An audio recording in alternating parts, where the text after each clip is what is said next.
ব্রাহ্মণবাড়িয়ার মোহাম্মদ আকরাম হোসেন এক প্রত্যয়ী যুবক, তবে এখন তারই শোকে ভারী হয়ে আছে লালপুর ইউনিয়ন। আকরাম তার ঋণগ্রস্ত পরিবার ও তার জীবনের অর্থনৈতিক পরিবর্তন আনতে পাড়ি জমিয়েছিলেন রাশিয়ায়। শুরুটা ভালো হলেও দালালের প্রলোভনে রুশ সেনাবাহিনীতে চুক্তিভিত্তিক যোদ্ধা হিসেবে অংশ নেন। কিন্তু ইউক্রেনের মিসাইল হামলায় ছিন্নভিন্ন হয় তার স্বপ্নের যাত্রা, টানতে হয় জীবনের ইতি। এদিকে ছেলেকে হারিয়ে পাগল প্রায় গোটা পরিবার। আমার ছেলে তো আর জানে না এমন যুদ্ধ জানে, আমি আন কেমনে চলুম? আমার ছেলে হয়ে গেছে, আমার 9 লক্ষ টাকা হয়ে গেছে, আমার হুতি ফরনও চাই, আমার ছেলের লাশও চাই। পড়াইছি আমরা লাশিয়া কোম্পানির মাঝে নিয়ে যুদ্ধের মাঝে পড়াই দিছে।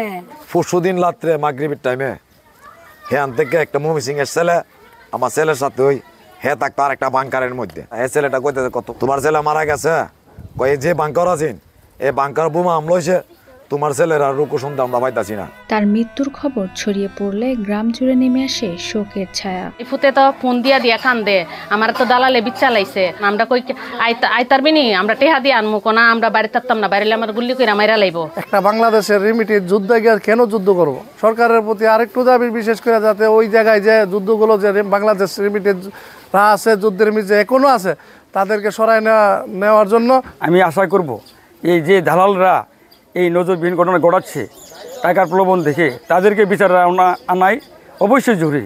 এই যে লাশটা আমি আমার পক্ষ থেকে অবশ্যই সহযোগিতা করব কিভাবে আনা যায়। আশুগঞ্জ উপজেলা নির্বাহী কর্মকর্তা রাফি মোহাম্মদ ছড়া জানিয়েছেন, যুবকের মৃত্যুর বিষয়টি অবগত হয়েছি। এ বিষয়ে প্রবাসী কল্যাণ মন্ত্রণালয়ের সাথে যোগাযোগ করা হয়েছে। পররাষ্ট্র মন্ত্রণালয় এবং আমাদের প্রবাসী কল্যাণ মন্ত্রণালয়, এই দুইটি মন্ত্রণালয়ে যোগাযোগ করি। আমরা যে তথ্য পেয়েছি সেটা হলো যিনি মারা গেছেন তার লাশটি বর্তমানে কোথায় আছে, কার হেফাজতে আছে এবং তিনি যে বিদেশে গিয়েছেন সে সংক্রান্ত কাগজপত্র এবং তার যে পাসপোর্ট সে সকল কাগজপত্র নিয়ে তাকে প্রবাসী কল্যাণ মন্ত্রণালয়ে যোগাযোগ করার জন্য পরামর্শ দেওয়া হয় এবং তার লাশ ফিরিয়ে আনার বিষয়ে সকল ধরনের সহযোগিতা, সকল ধরনের প্রক্রিয়াগত কার্যকলাপ সব প্রবাসী কল্যাণ মন্ত্রণালয় থেকে করা হবে। আকরামের মতো রাশিয়ার হয়ে যুদ্ধে অংশ নেওয়া যুবকদের দ্রুত দেশে ফিরিয়ে আনতে সরকার উদ্যোগ গ্রহণ করবে, এমনটাই প্রত্যাশা সবার।